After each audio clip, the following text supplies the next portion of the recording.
Daily Manna from the Torah by Dr. Ketriel Blad. Shalom and welcome to the third Aliyah of Parashat Toldot, Generations.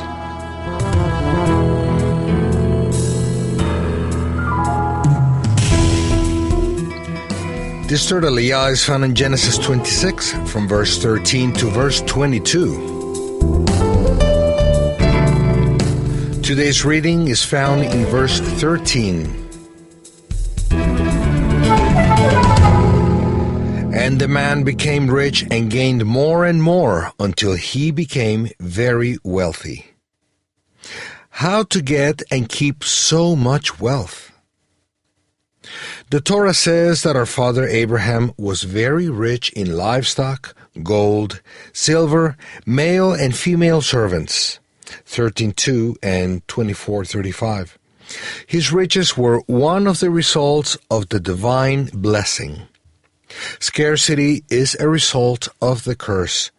The Eternal's blessings frees from poverty. Now, Abraham was very rich, and at the end he gave all his riches to Yitzchak. Chapter 25, verse 5. Yitzchak was blessed after his father's death, and he kept getting richer and richer until he got so powerful that all the Philistines envied him and expelled him from their land. Then, how wealthy was Yitzchak? How is it possible that the Eternal trusted him with so many riches if the love of money is the root of all evil? 1 Timothy 6:10. It's obvious that Yitzchak had such a character that he could be a good administrator of material riches in such a way that the Eternal had no problem with enriching him so. Yitzchak could endure a rich man's life because he was trustworthy. One of the conditions that he fulfilled to be able to endure such wealth is that he didn't love money. He loved the Eternal more than anything. The one who loves money cannot be a good manager. Another condition he fulfilled is that he didn't put his trust in his wealth, but in the one who gave him all the wealth. The one who trusts his possessions cannot be a good manager of many riches. Another condition that helped Yitzchak endure such wealth is the way he treated his fellow man. In this text, we see that the Philistines were envious of his many riches. And instead of defending himself or fighting them and use all his power to crush them, he walked away humbly. Even though he had dug the wells, the Philistines said that the water was theirs.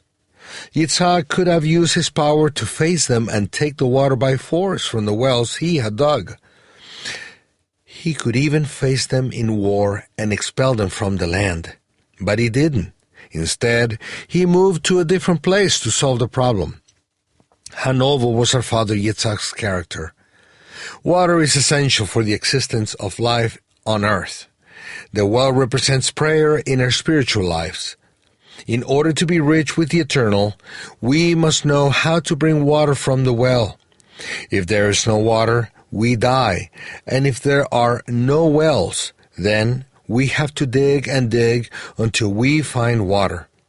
We see again the importance of being strong in prayer to reach water in the spiritual depths. If you can't find spiritual water, you die. If you cannot maintain the wells that give you water, you die. Don't give up until you find water. Be strong and courageous. Take time, search, move from one spot to another until you find those waters that will quench your spiritual thirst. This is the only way of prospering spiritually. The Philistines represent all those enemies that want to impede our prayer life. If the enemies have blocked a well in your life, dig there again. Don't allow your wells to be blocked. Keep your intimate relationship with the Eternal alive always. In this way, you will get and keep wealth, both spiritually and materially.